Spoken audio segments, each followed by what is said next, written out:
Pemirsa, berbagai aktivitas masyarakat masih berlangsung di tengah pandemi COVID-19. Ada kegiatan masyarakat yang masih tinggi aktivitas, yakni sektor pertanian yang memiliki dampak tak separah sektor pariwisata. Untuk sektor pertanian ada berbagai jenis yang masih bertahan seperti sayur mayur dan juga buah-buahan. Tetapi yang paling bertahan yakni para pedagang bibit tanaman, baik itu bibit tanaman buah-buahan maupun bibit tanaman hias. Selama pandemi COVID-19, masyarakat diimbau untuk diam di rumah dan juga banyak masyarakat yang kehilangan pekerjaan. Untuk itu, guna menghilangkan rasa jenuh selama diam di rumah saja, ada berbagai kegiatan yang dilakukan oleh masyarakat, salah satunya adalah berkebun ataupun menata halaman rumah agar terlihat lebih menarik. Untuk itu, para pedagang bibit pertanian justru banjir pembeli di tengah badai COVID-19 ini.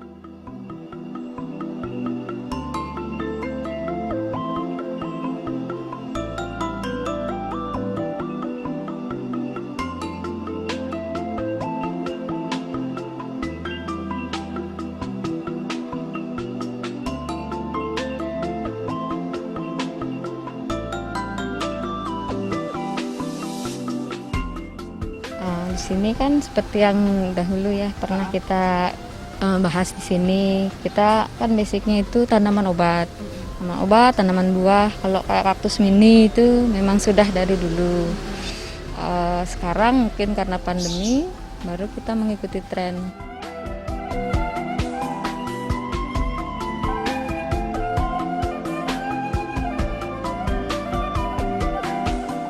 Pemirsa, agrobisnis kali ini fokus akan membahas aktivitas pedagang tanaman hias. Pada awal pandemi COVID-19 melanda, pedagang mengakui adanya kenaikan peningkatan tagihan masyarakat terhadap ragam tanaman hias dan juga tanaman obat.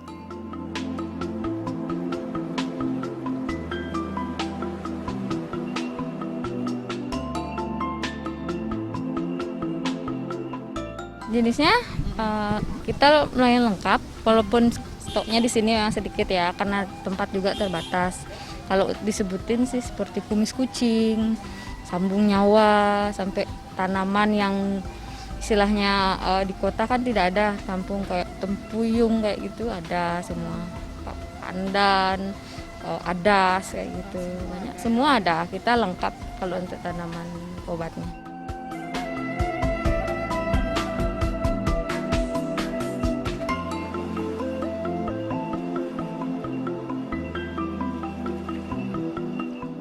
Ada berbagai macam tanaman hias yang dikembangkan, khususnya tanaman hias yang ditanam di dalam pot dan juga polybag. Terkait perawatan terbilang cukup sederhana, yakni dengan memenuhi kebutuhan air dan juga pupuk pada tanaman. Tanaman hias dalam pot ini tidak memerlukan lahan yang luas seperti tanaman yang ditanam di ladang. Untuk itu, seluruh masyarakat bisa memiliki dan mengembangkan tanaman ini di halaman rumah.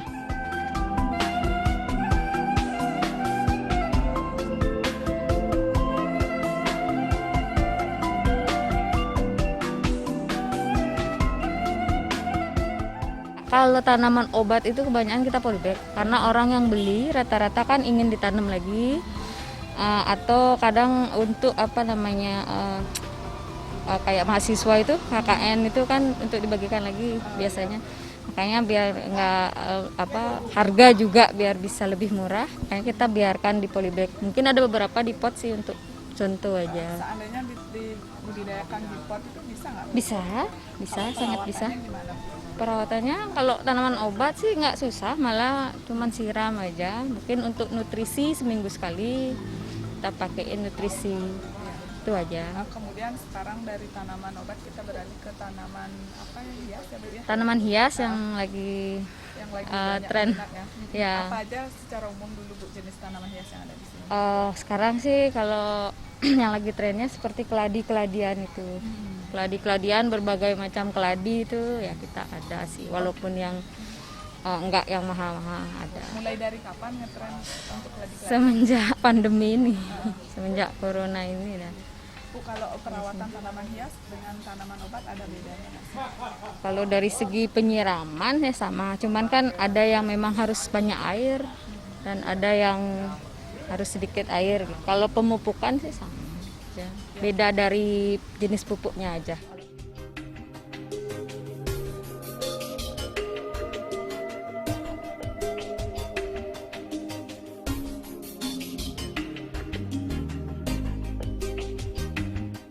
Letakkan tanaman hias ini pada tempat yang terjangkau oleh sinar matahari dan rutin berikan pupuk seperti pupuk organik.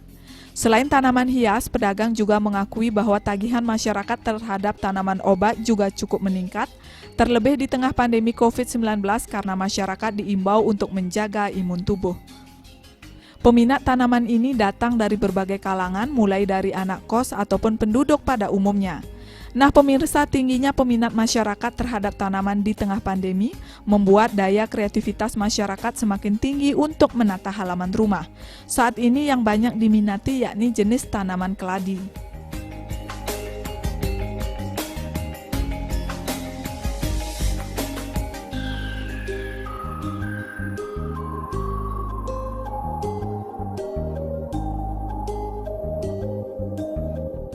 Kita biasanya karena untuk konsumsi kita pakai nutrisi yang organik, itu AB mix kita pakai yang hidroponik.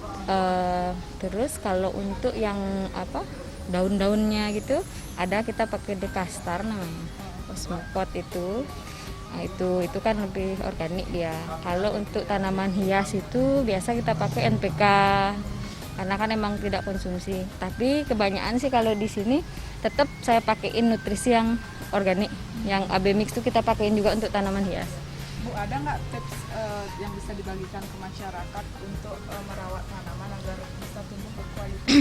Tanaman ya, kalau kita kuncinya ya sayangi aja sih tanaman itu, modelnya seperti kita nyayangi binatang ya, atau menyayangi bahkan anak sendiri. Jadi ketika kita mindahkan atau pas nyiram tuh kita ajak iya karena kan mereka juga kalau bisa dibilang punya ini ya perasaan lah mungkin ya, tapi memang betul tanaman itu yang kita sering ajak ngobrol bisa lebih subur gitu ya kebanyakan. Kalau dilihat dari segi cuaca saat ini mendukung nggak? Kalau cuaca sih di Denpasar kan memang panas ya, walaupun mendung gitu hujan. Jadi kita kita akalin kalau misalnya yang nggak boleh terlalu panas tanamannya ya kita taruh di mana gitu. Kan saya juga sekarang lagi buat greenhouse kayak gitu ya, jadi yang memang tanamannya boleh panas tapi tidak boleh air kita pisahkan di sana gitu. Oh ya, ada peletakannya lah. Jadi cuaca tak berpengaruh ya? Enggak sih, berpengaruh. Kita yang tinggal mengatur tata letaknya saja. Bu, sekarang kita spesifik membahas terkait pandemi. Tatanan apa sih yang berubah dari tagihan masyarakat atau kebiasaan-kebiasaan lain? Banyak sih yang berubah. Itu dah seperti saya bilang tadi, kalau dulu saya hanya menjual tanaman obat, tanaman buah gitu. Setelah pandemi ini ternyata permintaannya berbeda gitu, tanaman hias. Jadi ya mau tidak mau kita mengikuti tren itu gitu. Walaupun memang di sini di kita tidak yang mengikuti yang kan sekarang banyak ada yang tanaman mahal memang kita enggak. Cuman untuk melengkapi saja kita ikuti gitu. Bu, sekarang Ibu fokus bilang kalau peningkatan penjualan tanaman meningkat di masa ini. Seperti apa sih, Kak? Meningkat sekali.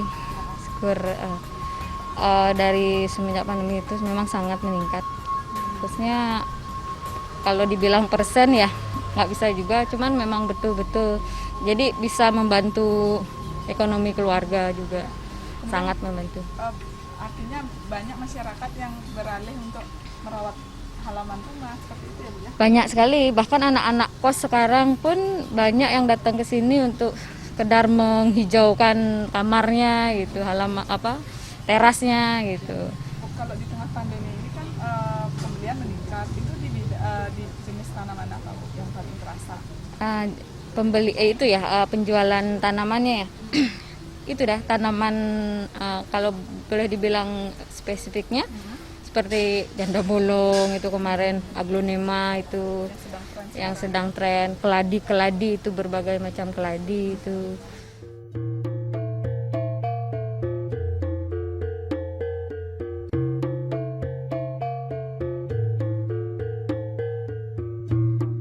Guna meningkatkan daya tarik masyarakat terhadap tanaman hias, diperlukan daya kreativitas untuk menata tanaman tersebut. Misalnya mengkreasikan media tanaman dengan pot bunga, karena akan mempercantik tampilan dari tanaman tersebut. Walau berada dalam keadaan pandemi COVID-19, hal tersebut tak akan mengurangi kreativitas masyarakat untuk tetap produktif.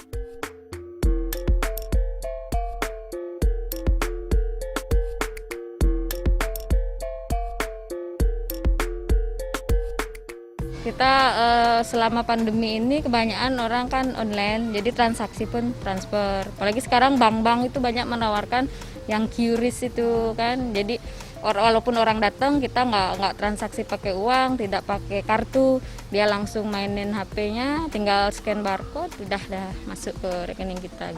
Pengiriman pun begitu, kalau memang mereka yang benar-benar menjaga ini, kita cuma datang, taruh di depan, tinggal difoto aja seperti itu gitu. Jadi tidak ada kontak. Jadi tidak terbatas geraknya? Tidak, sama sekali masih. Ya Bu, mungkin untuk kisaran harga tanaman hias ini berapa sih? Tanaman hias kalau dari murah sekali kita bisa bilang 5.000 pun ada. Kalau yang paling mahal kita di 1.800.000. Sampai gitu aja. Yang memberdayakan petani di Bandung? Beberapa sih. Di daerah mana aja? Di Tabanan gitu, yang di Marga itu banyakan di daerah sana sih. Bu, kalau melihat tanah di Bandung untuk pengembangan tanaman hias itu bagus ya Bu? Kalau untuk di tingkat petani yang Ibu ajak kerjasama? Bagus, sangat bagus sekali di sana. Kan cuaca juga di sana lumayan bagus. Kalau semangat dari petani gimana? Oh, malah lebih semangat karena mungkin kan mereka juga harus ini menopang ekonomi ya, apalagi di tengah pandemi ini kayaknya lebih semangat sekarang. Bu, kalau untuk penjualan sampai keluar kota juga? Sampai keluar kota. Kalau yang di luar apa sih yang paling diminati? Di luar ya nggak bisa disebutin, cuman kemarin seringnya kirim keladi itu, jenis-jenis keladi alokasia itu. Karena trennya? Ya, kalau janda bolong yang gitu monstera mungkin udah banyak kan di luar gini. Kayak keladi itu kita banyak ke Lombok, kemarin ke Bekasi. Selama ini apa yang menjadi kendala yang berarti ada? Kendalanya kalau kalau bilang enggak juga sombong ya. Cuma kalau dijalani dengan ini enggak ada sih, saya masih bisa di ini. Ke depan apa harapannya? Harapannya ya walaupun mungkin kita kan harapannya pandemi ini segera berakhir ya.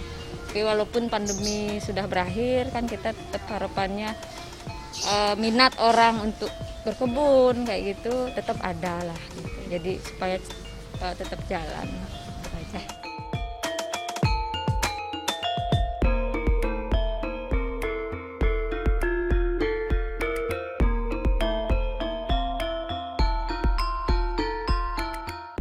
Tetap menerapkan protokol kesehatan, transaksi jual beli tanaman hias masih bisa tetap dilakukan. Pemirsa, sekian agrobisnis kali ini. Terima kasih atas perhatian Anda. Sampai jumpa.